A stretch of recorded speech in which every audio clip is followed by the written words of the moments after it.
ओम शांति। आज की तारीख है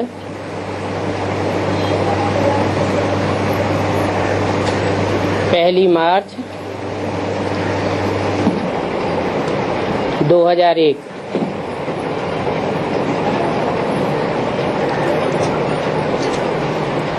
गीत चला है ओम नमो शिवाय।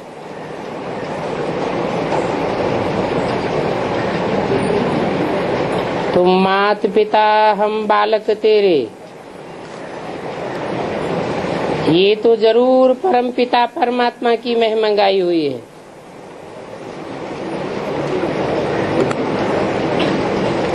और ये तो क्लियर महिमा है, तुम मात पिता हम बालक तेरे। माता भी हो और पिता भी हो, क्योंकि वो रचयिता है।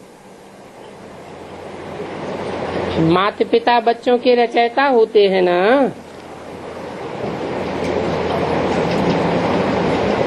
तो लौकिक माँ बाप भी बच्चे के रचयिता हैं, पारलौकिक बाप को भी रचयिता कहा जाता है।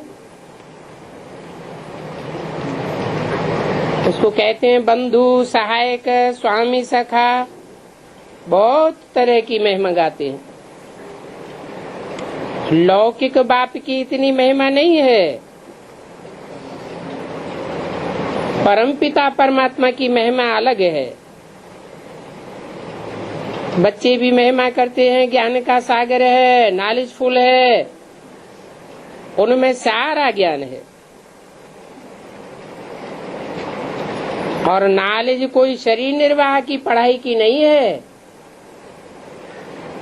शरीर निर्वाह की जो पढ़ाई होती है वो तो एक जन्म के लिए होती है।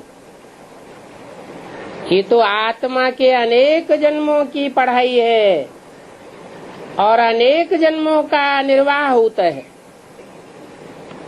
और एक जन्म में ही आकर के परम पिता परमात्मा ये सारी पढ़ाई अनेक जन्मों की पढ़ाई देता है, अनेक जन्मों का निर्वाह करने के लिए। तब तो लोग कहते हैं कि भगवान आया तो भगवान से तुमने क्या पाया। भगवान ही जीवन दाता है। उनको ज्ञान का सागर नॉलेजफुल कहा जाता है। तो जरूर ज्ञान का नॉलेज है। ऐसी नॉलेज देते हैं जो और कोई किसी को दे नहीं सकता। और प्राप्ति भी इतनी कराने वाली है। और ये ज्ञान किसका है? ये सृष्टि चक्र जैसे फिरता है, उसकी नॉलेज को ज्ञान कहा जाता है। तो बाप में सारे सृष्टि चक्र की सारी नॉलेज है। वो ज्ञान सागर है, पतित पावन है। कृष्ण को कभी भी पतित पावन व ज्ञान का सागर नहीं कहते। क्यों नहीं कहते हैं? क्योंकि कृष्ण तो देहधारी है, मनुष्य सृष्टि का पहला पत्ता है। जो भी मनुष्य सृष्टि के पत्ते हैं वो सब देहधारी आत्माएं हैं। कृष्ण भी पहला पत्ता है, वो भी देहधारी है, परंतु है पहला पत्ता इसलिए बहुत आकर्षण वाला है। तो लोग समझते हैं कृष्ण ही गीता का भगवान है, कृष्ण की जयंती मनाते हैं। ऐसे तो शिव जयंती भी यहाँ मनाते हैं। शिव बाबा की भी भारत में महिमा है।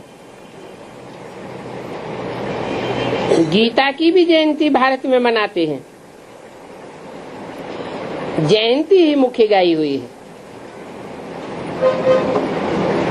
अब प्रश्न उठता है कि पहले पहले जयंती किसकी हुई होगी?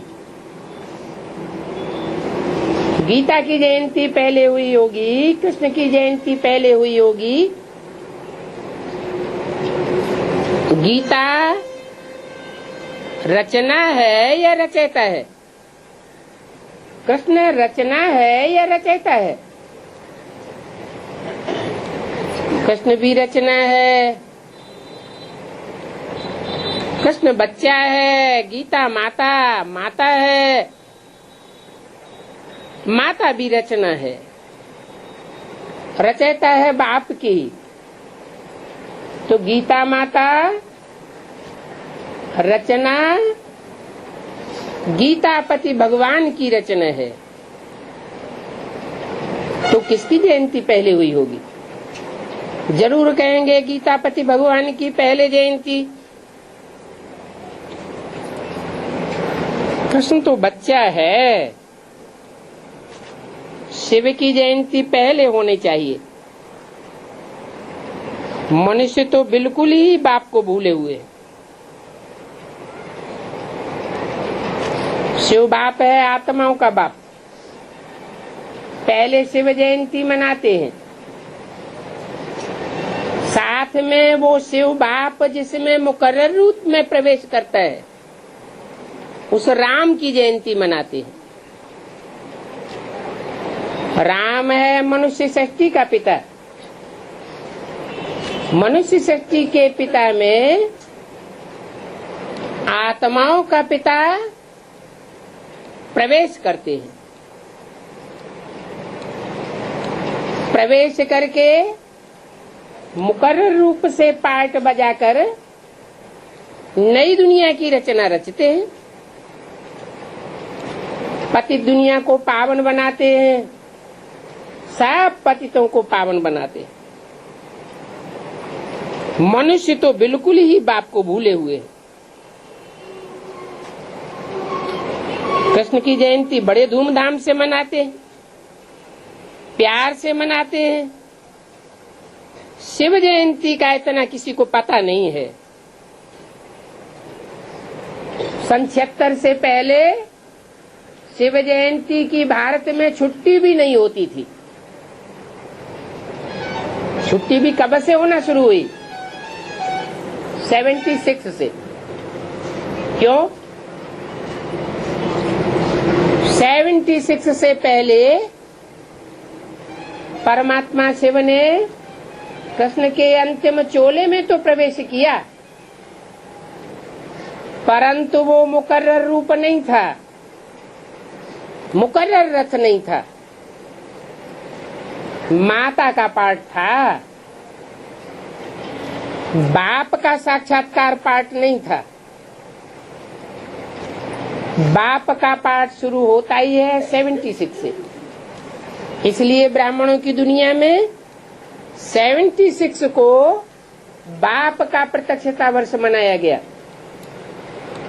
और ज्यों ही बाप का प्रत्यक्षता वर्ष सन 76 में मनाया गया, उसी वर्ष से भारतवर्ष में शिव जयंती की छुट्टी मनाई जाने लगी। सरकार ने भी शिव जयंती की छुट्टी गजेटेड हॉलीडे में ऐड कर ली, पहले नहीं होती थी।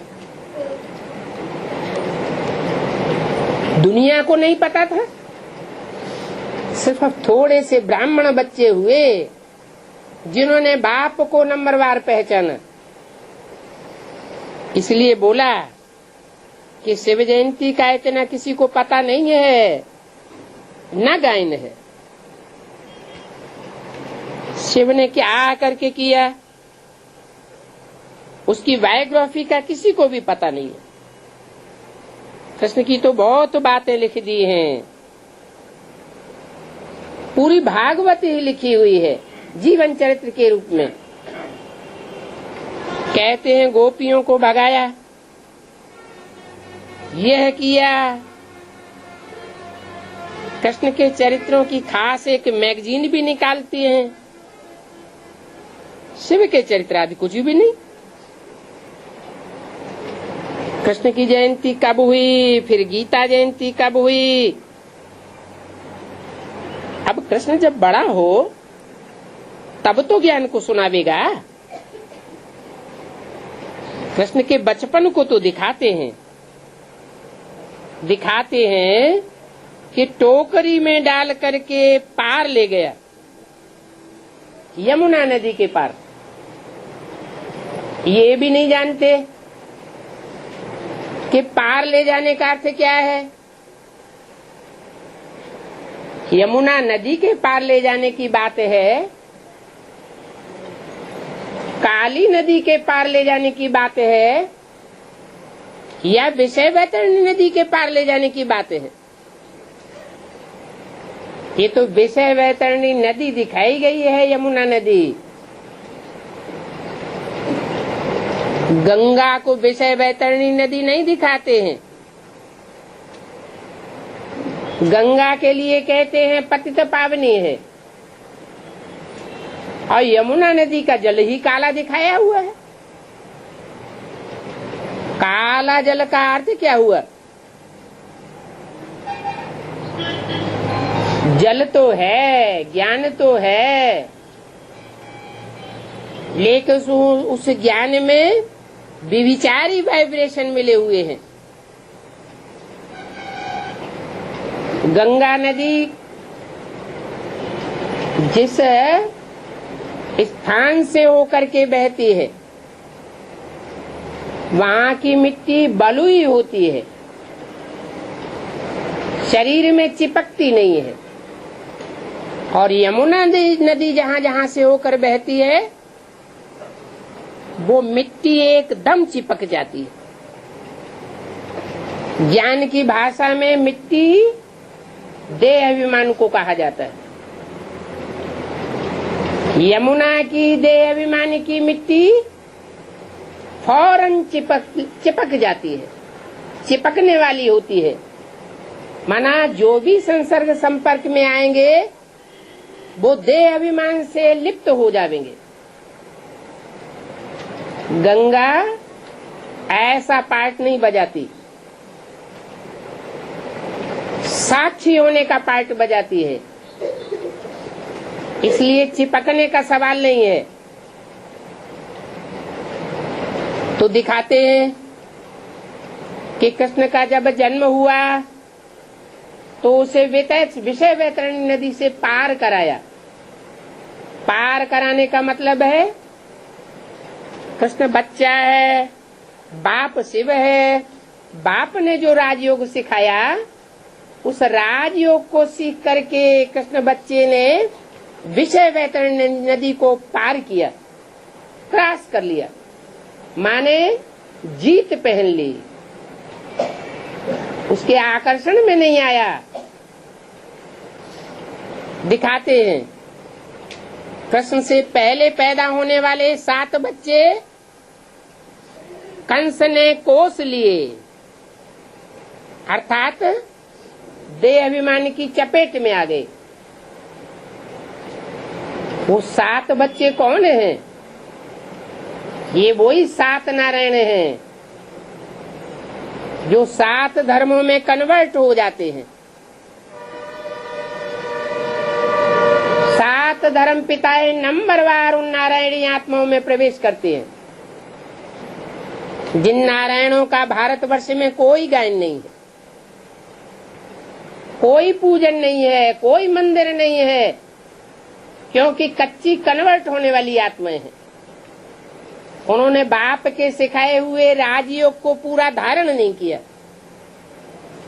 इसलिए कच्चापन रह गया। देह अभिमान की चपेट में आ जाते हैं। उनको नहीं दिखाया है कि विषय वैतरणी को क्रॉस किया, कराया किसने? कृष्ण को उसके बाप ने विषय वैतरणी पार कराई, क्रॉस कराई। अब कृष्ण का बाप कौन हुआ? कृष्ण तो सतयुग में पैदा होगा, शरीर सहित पैदा होगा। उसका बाप साकार होगा या निराकार होगा? साकार होगा। तो उस साकार की बात है जो नर से डायरेक्ट नारायण बनता है। कृष्ण की आत्मा नर से डायरेक्ट नारायण नहीं बनती है, वो तो कृष्ण बच्चे के रूप में अंतिम जन्म में आकर के पार्ट बजाती है। बच्चा कहते हैं बच्चा बुद्धि को। ब्रह्मा में कृष्ण के अंतिम जन्म में ब्रह्मा के रूप में परमात्मा शिव ने जो पार्ट बजाया, जो वाणी चलाई, वो पार्ट बच्चे के रूप में चला। जैसे बच्चे को जितनी बात सिखा दी जाए उतनी ही बात बोल पाता है, रट लेता है, उसके गुह्यार्थ को नहीं समझ सकता। ऐसे ही ब्रह्मा के तन में परमात्मा शिव ने जो भी वाणी चलाई, उस वाणी को उसने अंदर से मंथन नहीं कर पाया, उसके गुह्यार्थ में नहीं जा सका। मम्मा की बुद्धि फिर भी तीखी चलती थी, लेकिन ब्रह्मा बाबा की बुद्धि तीक्ष्ण नहीं चल पाती थी। मुरली में जो बात जैसे आई वैसी ही उसको ग्रहण करना। इसलिए कहा ये ब्रह्मा बेबी है। ब्रह्मा को बाबा बेबी कहते हैं। बेबी का मतलब कोई छोटा बच्चा नहीं, लेकिन बुद्धि से बेबी बुद्धि था। उस बेबी बुद्धि को भी टोकरी में डाला गया। ये टोकरी कौन सी होती है? राम वाली आत्मा जो सन 76 में परिपक्व पुरुषार्थी बनती है, बीज रूप स्टेज धारण करती है, उसकी बुद्धि रूपी टोकरी में कृष्ण वाली आत्मा प्रवेश कराई दी जाती है और वो विषय वैतरणी नदी को क्रॉस करती है, जो यमुना नदी कही जाती है। कहते हैं यमुना नदी सूर्य पुत्री है।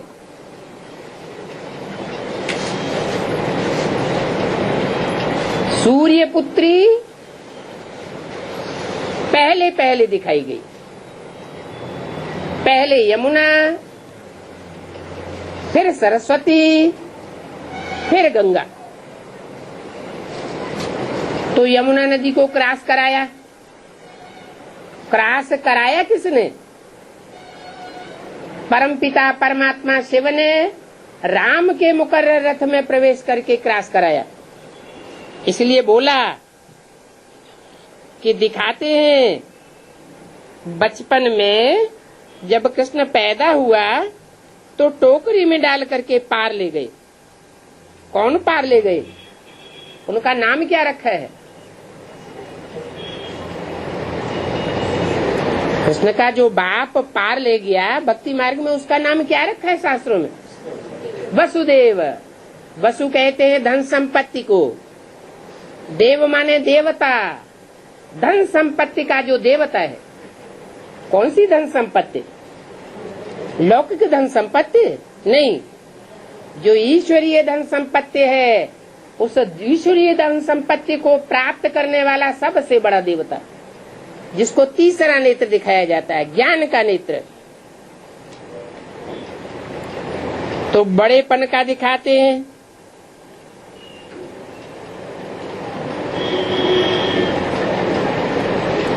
तीसरा नेत्र है। और छोटेपन का दिखाते हैं कि टोकरी में डाल करके क्रॉस किया। बड़ेपन में दिखाते हैं रथ पर खड़ा है। ये बड़ापन कौन सा हुआ?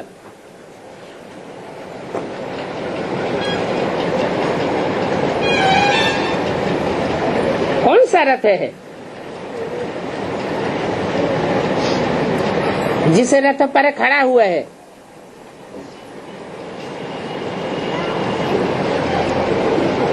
जिस रथ पर बैठ करके चक्र चलाते हैं।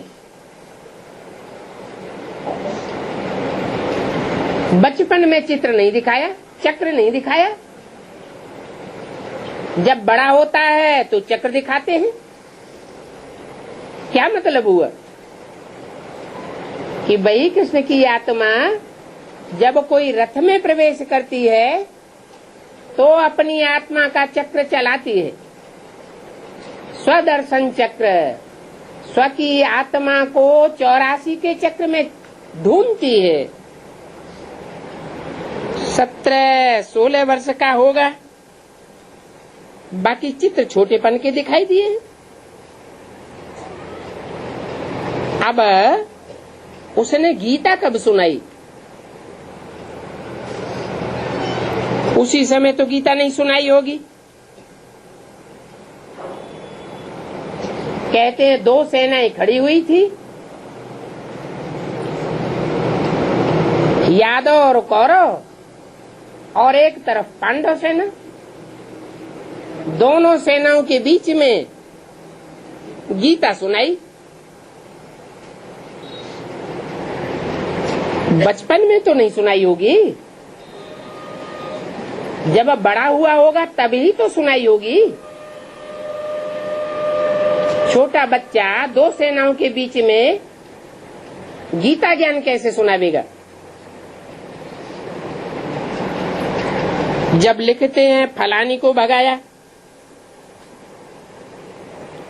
उनके साथ यह किया, मक्खन चुराया। अब उस बचपन के टाइम में तो ज्ञान शोभेगा नहीं।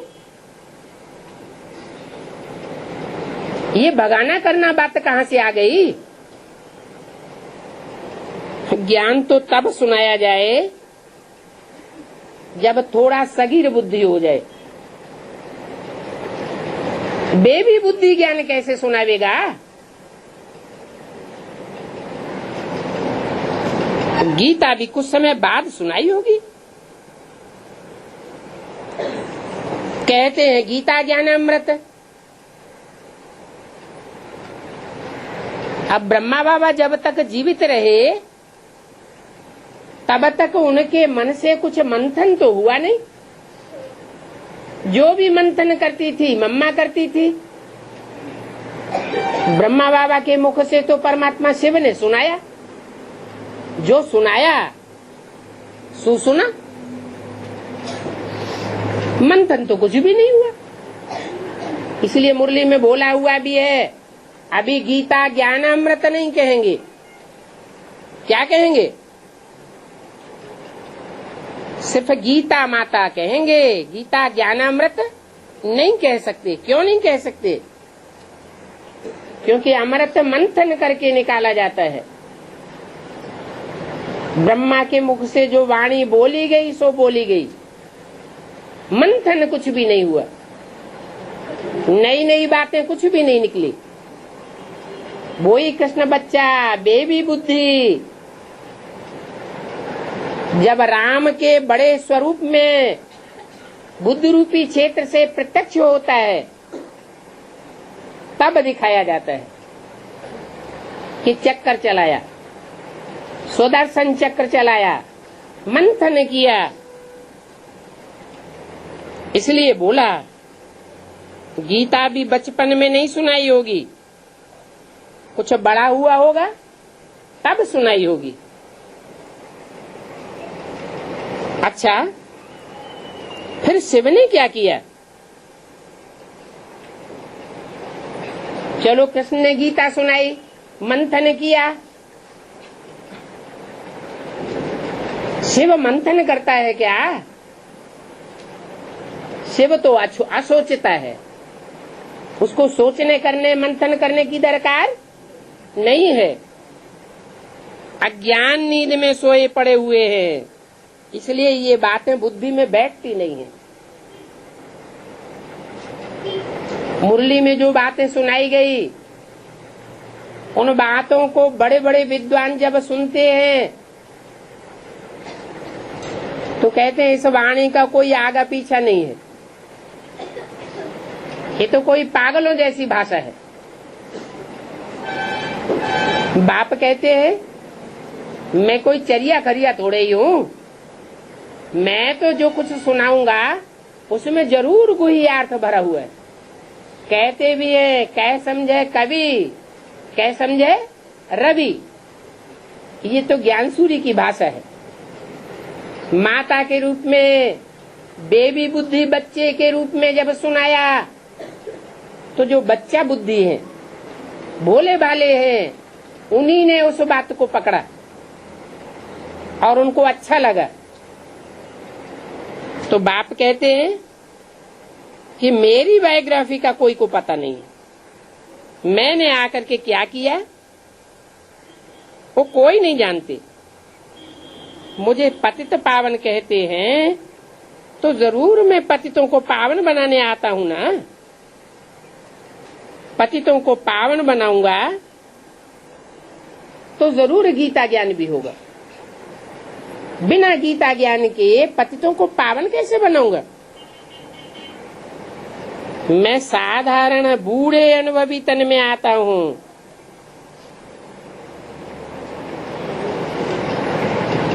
अब ब्रह्मा का तन कोई साधारण तन कहा जाएगा क्या? ब्रह्मा तो लखापति करोड़पति थे, गोरे चिट्ठे थे, लंबे चौड़े थे, राजाओं जैसा व्यक्तित्व था। उनको साधारण तन थोड़े ही कहेंगे। गीता में लिखा हुआ है मैं साधारण तन में आता हूं, तो जरूर भारत में आवेंगे। भारत जो सतयुग के आदि में पहले जन्म में सारे विश्व का मालिक था, वो अंतिम जन्म में आकर के साधारण मनुष्य बन जाता है। जो सीढ़ी के चित्र में दिखाया हुआ है कि बैगर के रूप में पड़ा हुआ है, कांटों की शैया पर पड़ा हुआ है, बिल्कुल साधारण। शिव जयंती भी तुम भारत में ही मनाते हो, विदेशों में तो नहीं मनाते हो।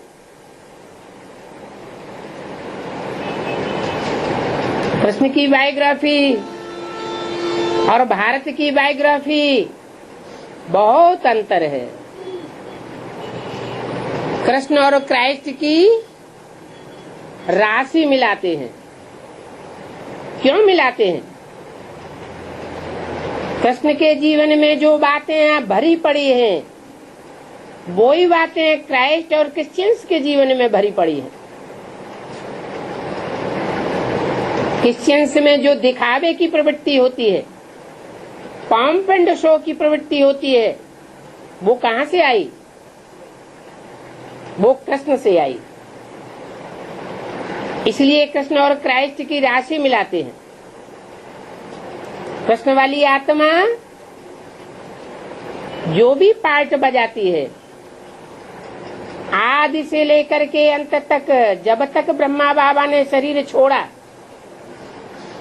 सारा ही पंप एंड शो का कार्य किया। भारतीय परंपरा में ज्ञान और योग को प्रदर्शन करना अच्छा नहीं माना जाता। ज्ञान और योग को जो प्रदर्शित करते हैं वो विदेशी परंपरा है, भारतीय परंपरा नहीं है। कोई प्रकार का एडवर्टाइजमेंट करना ये भारत की परंपरा नहीं है। जो सच्चाई है वो अपने आप फैलेगी। सत्य में वो ताकत है कि कोई उसको कितना भी दबाना चाहे, सत्य सर के ऊपर चढ़कर बोलता है। थोड़े समय के लिए दबा हुआ दिखाई पड़ेगा, लेकिन जब टाइम आएगा तो सत्य सारे संसार में प्रत्यक्ष हो जाएगा।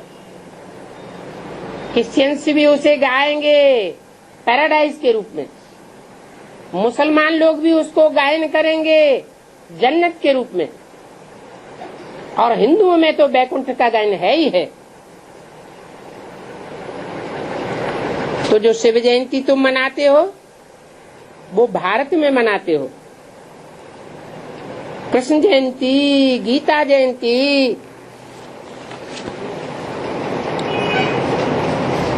और शिव जयंती, ये तीन मुख्य हैं।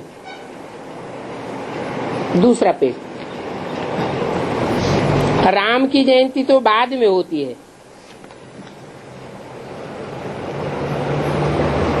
इस समय जो कुछ होता है वो बाद में मनाया जाता है।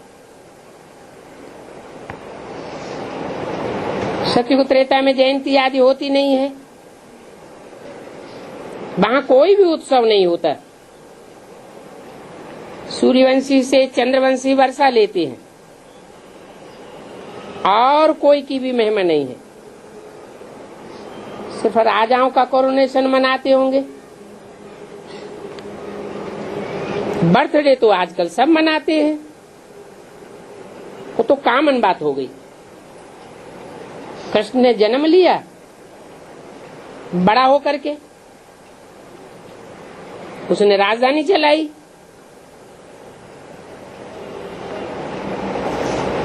तो उसमें महिमा की तो बात ही नहीं है। कृष्ण ने जरूर माँ बाप से जन्म लिया होगा, माँ बाप से वर्षा लिया होगा। जो माँ बाप से वर्षा लिया फिर बड़े होकर के राजधानी चलाई, तो उसमें विशेषता क्या हुई? वो तो जो भी राजाओं के बच्चे होते हैं उनको राजाई मिलती है, बड़े होकर के वो राजाई चलाते हैं।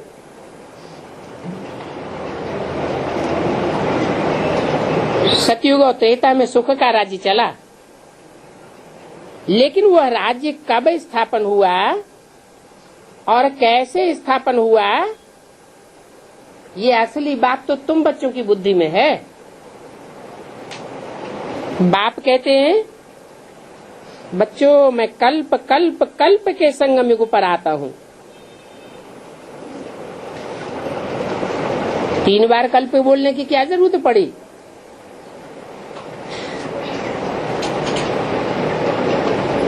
कल्प कहते हैं 4 युगों के समुच्चय को।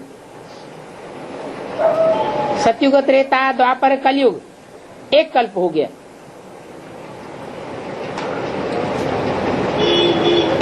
हर युग की शूटिंग होती है संगम युग पर। जो भी युग की शूटिंग होती है उसमें 4 अवस्थाएं समाई हुई है, सतो प्रधान, सतो सामान्य, रजो और तमो। तो 4 अवस्थाओं का जो समुच्चय है वो एक कल्प हो गया। सतयुग की शूटिंग में भी 4 अवस्थाएं, त्रेता युग की शूटिंग में भी 4 अवस्थाएं, द्वापर युग की शूटिंग में भी 4 अवस्थाएं। तो शूटिंग के हिसाब से 3 बार कल्प की आवृत्ति होती है, फिर चौथी बार में स्थापना पूरी हो जाती है और राजधानी स्थापन हो जाती है। कलयुग का अंत है पतित दुनिया।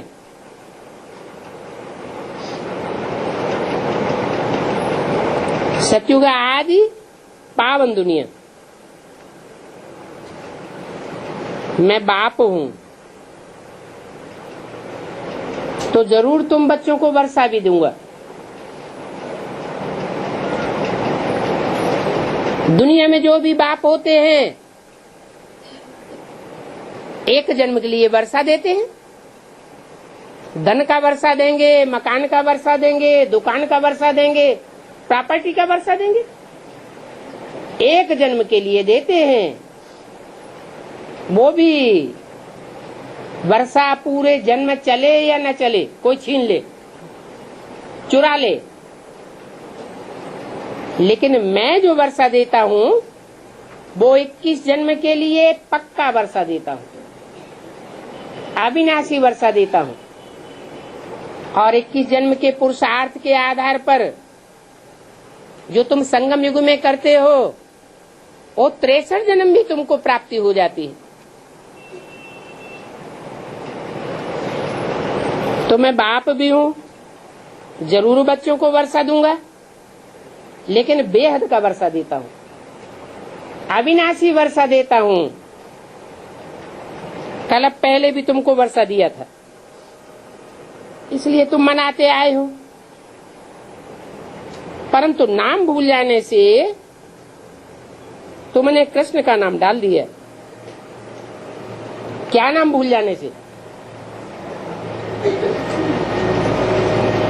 कृष्ण का नाम डाल दिया। क्या नाम भूल जाने से कृष्ण का नाम डाल दिया? कि वर्षा देने वाला बाप है, कृष्ण बच्चा नहीं है, और बाप है शिव शंकर भोलेनाथ। ये नाम तुम भूल गए। बड़े ते बड़ा शिव है ना, शंकर को भी बड़े ते बड़ा नहीं कहेंगे। देवताओं में बड़े ते बड़ा है, लेकिन देवताओं से भी बड़ा कौन? जो मनुष्यों को देवता बनाता है, वो देवताओं से भी बड़ा। पहले तो जब उनकी जयंती हो, तब फिर साकार मनुष्यों की हो। आत्माएं तो सब वास्तव में ऊपर से आती है। ऐसी कोई भी मनुष्य आत्मा नहीं, या कोई भी सृष्टि की आत्मा नहीं जो ऊपर परम धाम से नीचे ना आती हो। नीचे आती है और नीचे गिरती जाती है। आती है तो सुख भोगती है, सतो प्रधान होती है, और नीचे गिरती जाती है तो तमो प्रधान बन जाती है। सब पुनर्जन्म लेते रहते हैं। माता के गर्भ से जन्म होता जाता है, पालना लेते जाते हैं, संग का रंग लगता जाता है। सबको पुनर्जन्म में आना है। एक मैं ही हूँ जो गर्भ से जन्म नहीं लेता हूँ, पुनर्जन्म में नहीं आता हूँ। गर्भ में आकर के जन्म लेकर के साकार पालना नहीं लेता हूँ। इसलिए मुझे कोई भी प्रकार का संग का रंग नहीं लगता।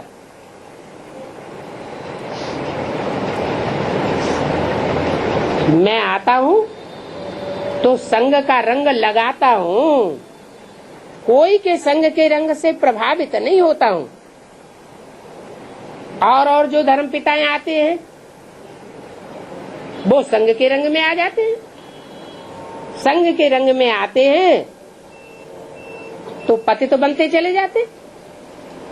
मैं पतित बनता नहीं, संग के रंग में आता नहीं, तो मैं अपने संग का रंग और वो औरों को लगाता हूँ।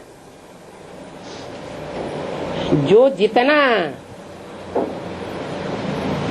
मेरी वाणी को ध्यान से देते हैं, पढ़ते हैं, दूसरों को सिखाते हैं, उनके ऊपर संग का रंग जास्ती लगता है। इसलिए मुझे सभी से बोलो बच्चे बहुत प्रिय है। जो मैं ज्ञान देता हूँ, दूसरों को ज्ञान सुनाते हैं, तो ऐसी सेवा करने वाले बच्चे मुझे बहुत प्यारे लगते हैं। जिनको मैं प्यार करता हूँ, तीसरे नेत्र से देखता हूँ, तो वो बच्चे ज्यादा संग के रंग के अधिकारी बन जाते हैं। जास्ती संग का रंग लगता है तो जल्दी पति से पावन बन जाते हैं।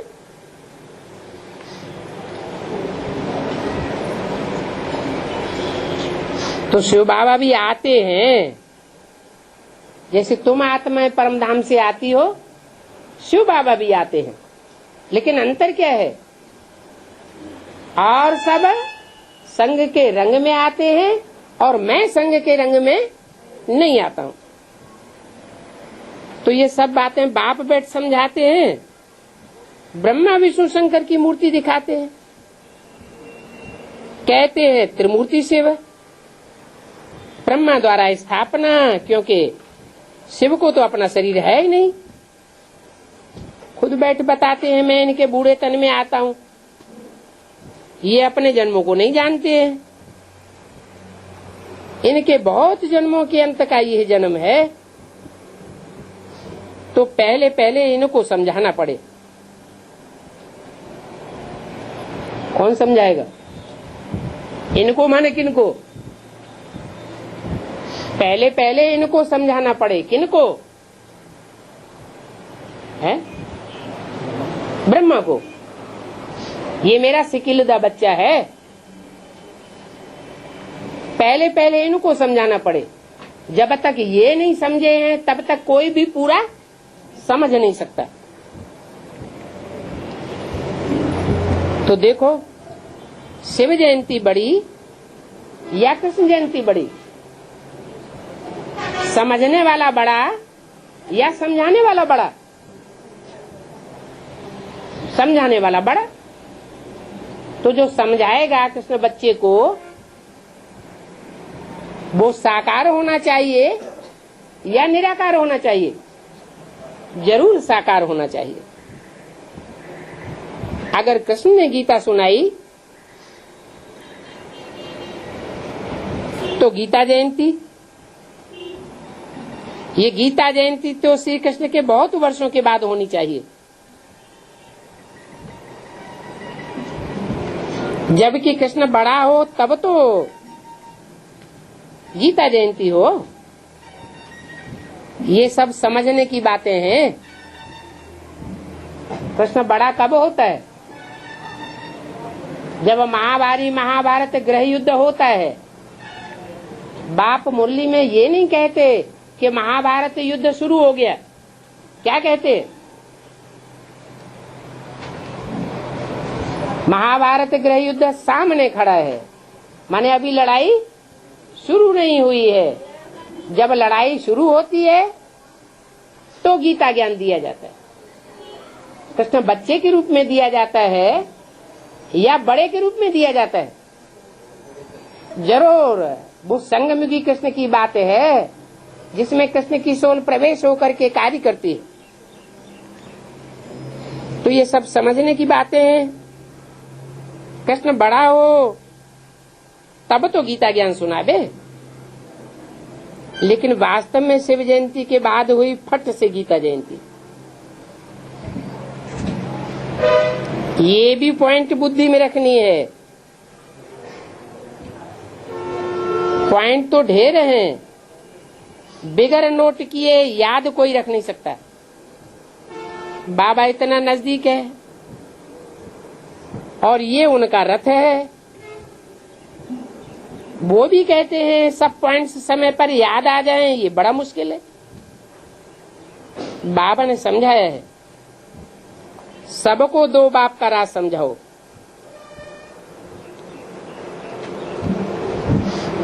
शिव बाबा की जयंती मनाते हैं।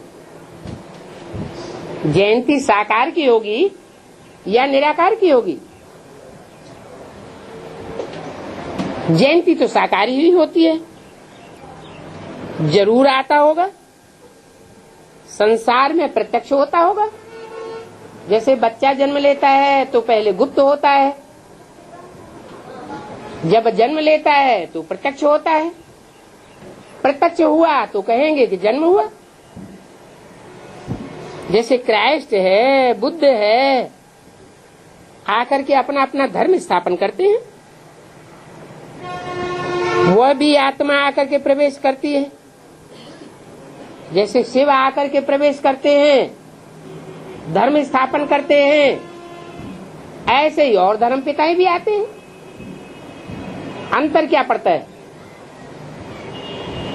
और धर्म पिताएं आते हैं, सिर्फ धर्म स्थापन करके चले जाते, दुनिया नहीं पलटती। लेकिन मैं जब आता हूँ तो धर्म की स्थापना के साथ साथ राज्य की भी स्थापना करके जाता हूँ। सूर्यवंशी राजाई स्थापन होती है, सूर्यवंशी राजाई में राजधानी भी स्थापन होती है। देवताओं के राज्य की स्थापना करके जाता हूँ।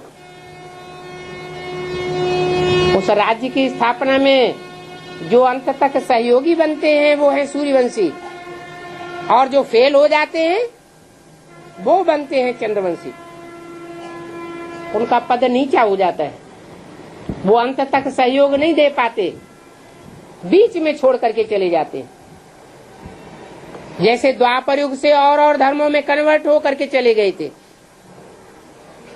ये हिंदू ही हैं जो दूसरे धर्मों में कन्वर्ट हो जाते हैं। तुम मेरे बच्चे हो डायरेक्ट। जो मेरे बच्चे हैं वो कन्वर्ट होकर के और कोई धर्म में जा न सके।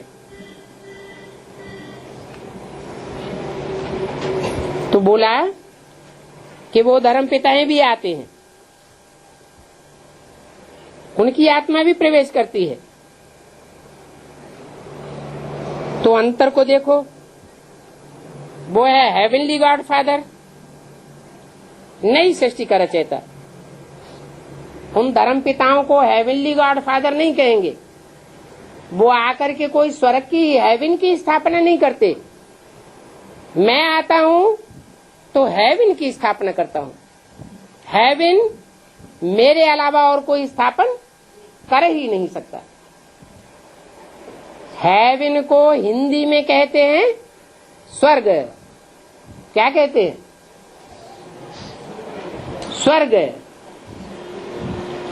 इसका अर्थ क्या हुआ? स्व माने स्वस्थिति, ग माने गया।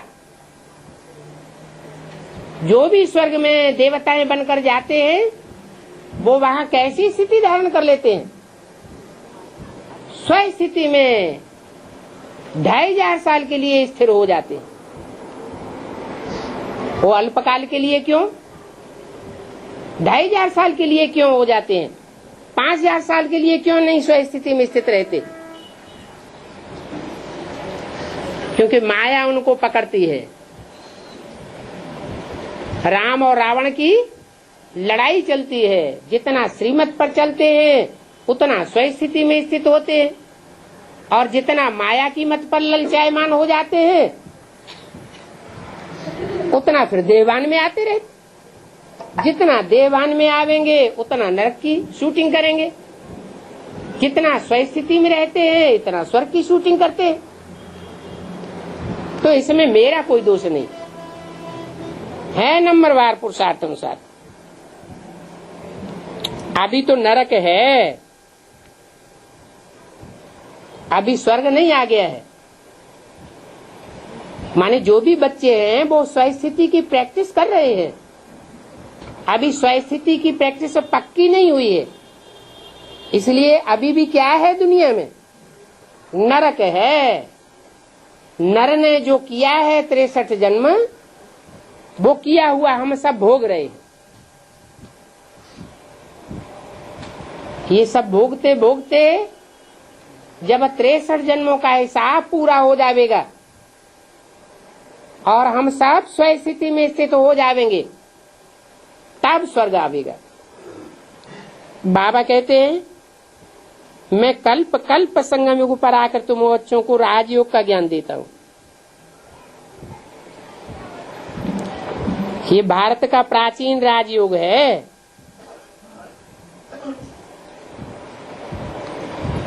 मैं आकर के राजयोग सिखाता हूँ, और मनुष्य गुरु राजयोग नहीं सिखाते, वो राजभोग सिखाते हैं। मैं योगी बनाता हूँ, वो भोगी बनाते हैं। मैं ज्ञान सुनाता हूँ, वो अज्ञान सुनाते हैं। ये भारत का प्राचीन राजयोग किसने सिखाया? शिव बाबा का नाम तो गुम कर दिया। कहते हैं कृष्ण ने सिखाया, फिर कहते हैं गीता का भगवान कृष्ण, फिर विष्णु आदि का भी नाम दे देते हैं। अब वास्तव में शिव बाबा ने राजयोग सिखाया था, सच्ची बात का किसी को भी पता नहीं है। शिव जयंती निराकार की ही जयंती दिखाते हैं। अब निराकार की जयंती कैसे होगी? जयंती तो साकार की होती है। वो कैसे आया, क्या आकर के किया? वो सर्व का सदगति दाता माना जाता है, लिबरेटर माना जाता है, सर्व का सारे संसार का गाइड है। तो आकर के कुछ तो किया होगा। अभी सर्वात्माओं को गाइड चाहिए, वो तो परमपिता परमात्मा ही हो सकता है। वो भी आत्मा है, जैसे मनुष्यों का गाइड भी मनुष्य होता है, वो तो मनुष्यों के गाइड होते हैं पंडित, जो तीर्थों पर ले जाते हैं। ये तो आत्माओं का गाइड है, मनुष्यों का गाइड नहीं है, आत्माओं को पार ले जाता है। ये संसार विषय सागर है, विषय सागर से पार निकाल करके परम धाम ले जाता है। वो सुप्रीम आत्मा ही उसे कहेंगे, जो आत्माओं को पार ले जावेंगे। मनुष्य जो भी होते हैं वो तो पुनर्जन्म लेते लेते पतित बनते हैं। एक जन्म लिया, अनेकों के संग के रंग में आए,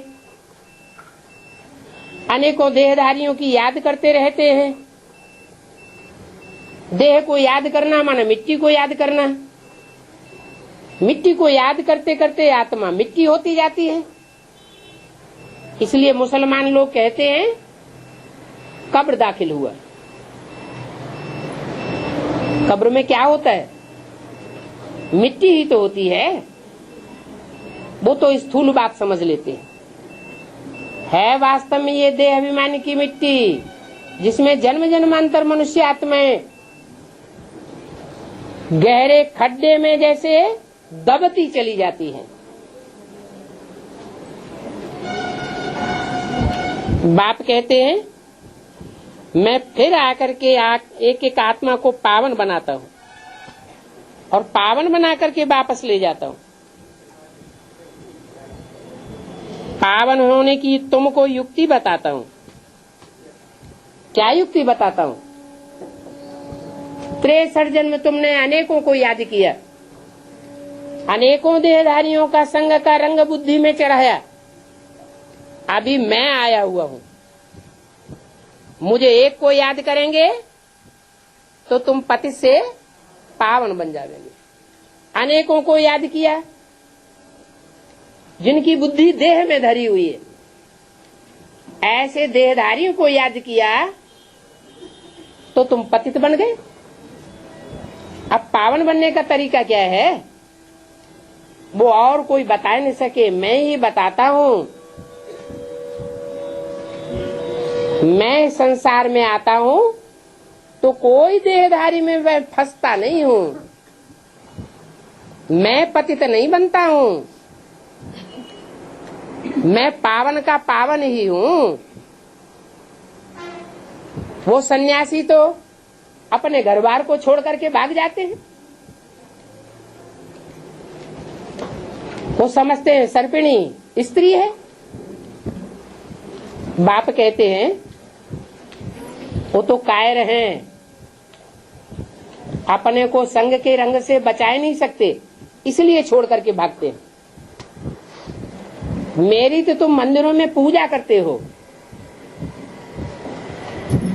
मेरा स्वरूप ही ऐसा दिखाया हुआ है कि देह का संग मंदिर में रखा हुआ है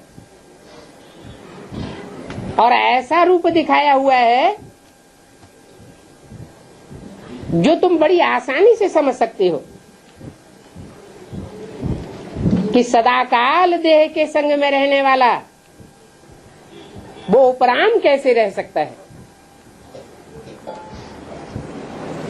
मैं जिस तन में आता हूँ, मुकर्रर रूप से प्रवेश करता हूँ, उसकी यादगार शिवलिंग मंदिर में रखा हुआ। लिंग रखते हैं तो उसमें बिंदु भी रखते हैं। इससे साबित होता है कि वो लिंग रूप में वो ज्योति बिंदु शिव प्रवेश है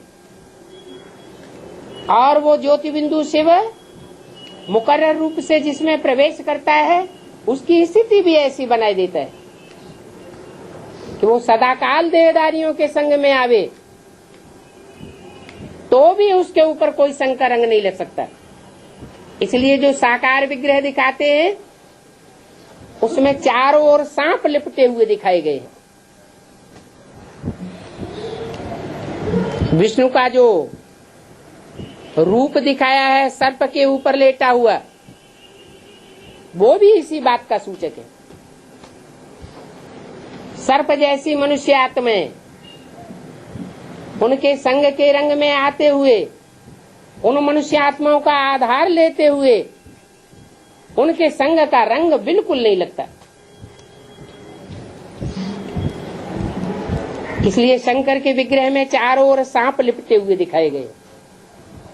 ये सांप 5 विकारों की यादगार हैं। कमर में जो सांप है वो काम विकार की यादगार है। महाकामी आत्माएं भी शंकर से नजदीकी सान्निध्य बना करके रखती है। क्रोध और लोभ बाहों में भुजाओं के रूप में लिपटे हुए हैं। ऐसी आत्माएं भी नजदीकी सान्निध्य में रहती हैं, उनको छोड़ करके भागता नहीं है। नहीं तो मनुष्य सांप को छूने से भी घबराते हैं। गले में सांप लिपटा हुआ है, वो मोह की निशानी है। ऐसी मोही आत्माएं, वो भी उनके ऊपर कोई असर नहीं डाल पाती। और सर के ऊपर अहंकार रूपी सर्प, वो अहंकार रूपी सर्प भी उनका कुछ नहीं बिगाड़ सकता। कहते हैं आस्तीनों में सांप घुसे हुए हैं, लोग घबरा जाते हैं। ऐसे दुर्दांतों का साथ कौन करेगा? लेकिन ये यादगार मात्र दिखाई हुई है। पाप कहते हैं अभी तुमको वापस कौन ले जाएगा? वो ही ले जा सकता है जिसके ऊपर इस दुनिया का कोई संग का रंग न लगे। बाप कहते हैं मैं ऐसी युक्ति बताता हूँ। क्या युक्ति बताता हूँ? तुम ऐसे को याद करो जिसके ऊपर कोई संग का रंग नहीं लग सकता। सारी दुनिया के सब धर्म पिताओं के ऊपर संग का रंग लगा, धर्म पिताओं को फॉलो करने वाले सब नीचे गिरे, धर्म पिताएं भी नीचे गिरे हुए। उन धर्म पिताओं के संग के रंग में आते आते तुम बच्चे भी नीचे गिर गए। अब मैं आकर के तुमको युक्ति बताता हूँ, मेरे को पहचानो और मुझे निराकार को उस मुकर्रर रथ रूपी साकार में याद करो। अभी मैं सब प्रकार के संबंधों में आता हूँ और कोई जन्म नहीं होगा जब भगवान सब प्रकार के संबंधों से बच्चों से मिल सकता हो। एक जन्म की बात और अनेक संबंधों की रचना, और कोई युग नहीं है जिसमें ऐसी अजूबा गरूबा प्राप्ति होती हो। बाप को सिर्फ अपना शरीर नहीं है, जिस तन में आते हैं उनका नाम ब्रह्मा रखते हैं। ब्रह्मा बहुतों के नाम होते हैं, लेकिन जिस मुकर्रर रथ में आते हैं उसका नाम रखते हैं प्रजापिता ब्रह्मा। वो सारी मनुष्य सृष्टि का पिता है। और उस तन में आकर बाप तुमको रूहानी यात्रा सिखाते हैं। ये रूहानी यात्रा और कोई मनुष्य गुरु नहीं सिखा सकता, न ब्रह्मा सिखा सकता है, न इब्राहिम बुद्ध क्राइस्ट आदि सिखा सकते हैं। ये रूहानी यात्रा तुमको रूहों का बाप आकर के सिखाते हैं। किसके द्वारा? जिसके साथ उनका नाम ऐड कर दिया गया है। शास्त्रों में एक ही देवता है जिसके साथ शिव का नाम ऐड किया हुआ है। शिव शंकर भोलेनाथ कहा जाता है। शिव का नाम ब्रह्मा के साथ ऐड नहीं करेंगे, विष्णु के साथ नहीं जोड़ा जाता है। शिव का नाम सिर्फ शंकर के साथ जोड़ा जाता है।